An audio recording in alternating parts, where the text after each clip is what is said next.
Və aleykum salam. Amma o söz ki deyirlər ki, qamət bölür. Qamət düz deyirlər. Qamət haqla batılı bölür. Amma haqqı bölmür heç vaxt. Haqqı bölmür. Sadəcə bu aldadıcı sözdür, yəni pis göstərmək istəyirlər. Deyirlər, görürsünüz biz qardaşıq, qardaşlıq, hamımız bir yey, bir namaz qılaq. Amma gəldi ki, yox, bunlar dayanmasın bizlə. Bunlar belə şey göstərmək istəyirlər ki, qamət pisdir, cəmaatı bölür. Qamət heç vaxt cəmaatı bölməz. Haqq cəmaatı heç vaxt bölməyib.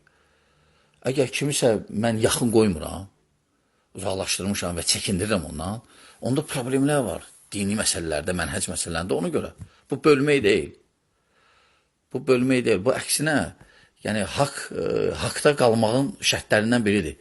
Bidətəlini bəyan eləmək və onlardan çəkindirmək, xüsusən də müasir bidətçiləri, hizbiləri.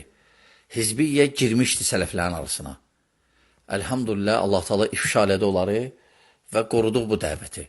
Amma qaldı ki, onlar özləri gedib, yox, mən uzaqlaşdırmışam. Düzü, qovmamışam, bunlar mənə evimdə deyildilər ki, sadəcə onlardan çəkindirdim və onlardan uzaqlaşdım özüm də, onlar olan yola getmədim və belə də mövqe bildirdim və salam.